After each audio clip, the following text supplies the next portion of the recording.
আর যদি কেউ রাত্রি জাগরণ করে, এই মানুষটার অকাল মৃত্যু হইতে পারে। রাত্রি জাগরণ করে যদি কেউ জিকির করে, কোরআন শরীফ তেলাওয়াত করে, তাহলে কিছু হবে না। যেই ব্যক্তি আল্লাহওয়ালা ব্যক্তি আল্লাহকে তালাশ করেন, সে রাত্রি জাগে। ওয়াল মুস্তাগফিরিনা বিল আসহার, শেষ রাত্রিতে গুনাহ ক্ষমা চাওয়ার ওই ব্যক্তি যে রাত্রি জাগরণ করে আল্লাহর ইবাদত বন্দেগী করে। রাত্রিতে যে ঘুমায়, এটা তার জন্য নিয়ামত। রাত্রিতে যে ঘুম আসে, এটা তার জন্য নিয়ামত। অর্থাৎ পরিমিত ঘুম যদি কেউ আসে, তার শারীরিক সুস্থতা হবে। শারীরিক সুস্থতা হলে ইবাদত বন্দেগী করার শক্তি সে পাবে। আর ঘুম আসবে, এটা নিয়ামত। ঘুমকে নিয়ামত মনে করে নিয়ামতের শুকরিয়া আদায় করতে হবে। আল্লাহ তো সুন্দর ঘুম দিছ, তোমার পক্ষ থেকে নিয়ামত। ওয়াজআলনা নাওমাকুম সুবাতা, আল্লাহ রাত্রিকে করছেন পোশাক স্বরূপ। ওয়াজআলনা লাইলা লিবাসা, আর ঘুমকে করছেন আল্লাহ পাক শারীরিক সুস্থতা, বিশ্রাম, কমফোর্ট। ঘুম হলে মানুষের শারীরিক সুস্থতা ফিরে পায়। শর্ত হলো এই, ঘুম থেকে জাগার পরে শুকরিয়া আদায় করতে হবে। এটা হাদিস শরীফের মধ্যে আমি পাইছি। আল্লাহ এত সুন্দর ঘুম দিচ্ছে, আলহামদুলিল্লাহ। আলহামদুলিল্লাহিল্লাযী আহইয়ানা বা'দামা আমাতানা ওয়া ইলাইহিন নুশুর।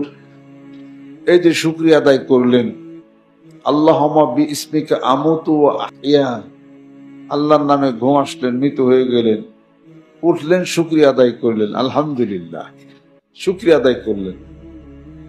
আল্লাহ পাক বলেন যে আমি তোমার শারীরিক সুস্থতার এই নিয়ামত আরো বাড়াইয়া দিলাম।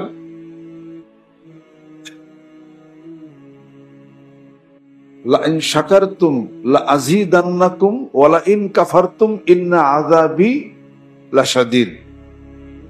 নিয়ামতের শুকরিয়া আদায় করো, তাহলে আরো বেড়ে যাবে, আলহামদুলিল্লাহ। সুস্থতা বেড়ে যাবে, আলহামদুলিল্লাহ। রাত যদি জাগে কেউ মোবাইল দেখে, তাহলে পরে তার জীবনের কিছু দুর্ভোগ হওয়াটাই স্বাভাবিক। মোবাইলের মধ্যে কোনো রেডিও থেরাপি আছে? মোবাইলের সাথে শারীরিক সুস্থতার কোনো কানেকশন আছে? আল্লাহর জিকিরের সাথে শারীরিক সুস্থতার কানেকশন আছে।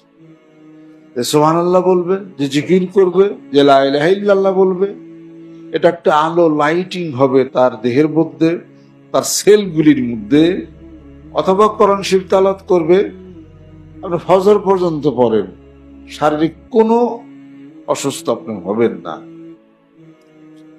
দুনিয়ার কোনো কাজে যদি রাত জাগেন, তাহলে অসুস্থ হয়ে যাবেন, বিভিন্ন অসুখ দেখা দেবে, লোকটা অকালে মৃত্যু তার হইতে পারে। তার দেহ ইমব্যালেন্সড হয়ে যাবে, যেহেতু রাত 10টার পরে হরমোন সিক্রেশন হয়।